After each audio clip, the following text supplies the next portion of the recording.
20 Steps to Better Self-Esteem, Reflection, and Next Steps. Congratulations on reaching the final step in the 20 Steps to Better Self-Esteem series. Just getting here is an accomplishment, and I hope you've taken the time to truly practice and absorb the skills we've covered. Because self-esteem doesn't come from simply hearing something once. It comes from applying, reflecting, adjusting, and reinforcing new ways of thinking and behaving. As you review your progress, take a moment to consider where you started. What beliefs did you have about yourself when you first began this process? What habits did you notice in your daily life? Whether it was avoiding eye contact, dismissing compliments, or apologizing when no apology was needed. Now ask yourself, how have those habits shifted? You've learned that self-esteem isn't something that just appears.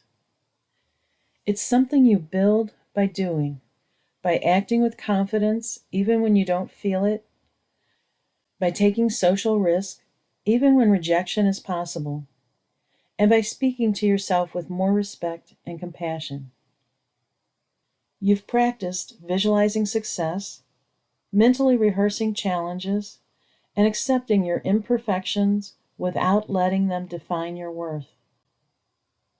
And now with step 20, you've had the opportunity to rewrite your life script, a powerful way to consolidate the changes you've made and reinforce your new self-concept. But this doesn't mean your work is done. As you know from cognitive behavioral principles, change takes repetition. The old patterns in your brain don't disappear. They may become quieter, but they're still there. And they tend to show up during times of stress, fatigue, or uncertainty. That's why continuing to reinforce your new thinking is so important. Keep your life script nearby. Read it often, especially during times of self-doubt or when you're preparing for something challenging.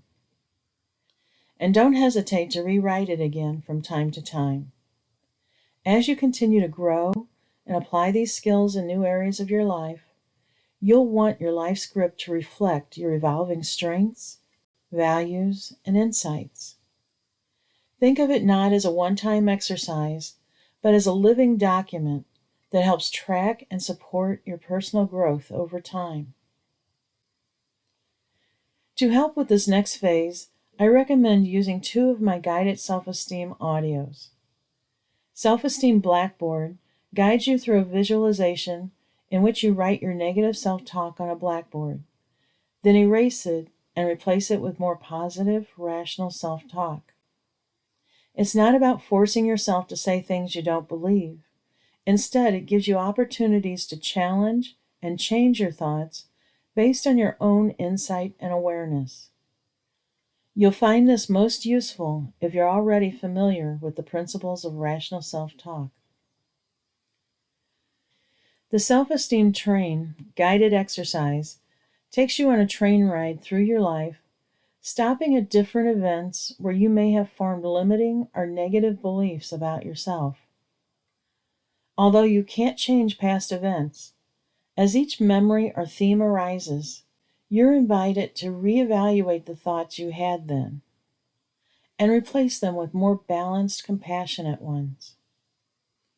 Again, this is most effective when you've already practiced rational self-talk and are ready to go deeper into your personal narrative. Both audios are designed to help you consolidate what you've learned, to take those new pathways you've been building and strengthen them through practice and emotional engagement.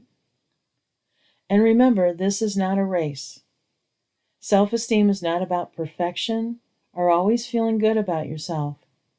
It's about developing a realistic, resilient, and respectful relationship with yourself. One where you can acknowledge your limitations without judgment, accept your strengths without minimizing them, and continue to grow, even when it's difficult. If you ever feel like you're slipping back into old patterns, just go back to the steps that need reinforcement. Review your life script. Use the audio tools available to support yourself. Growth isn't linear, but it is possible. And it is lasting when you keep strengthening the relationship you have with yourself. Because that relationship forms the foundation for every other part of your life.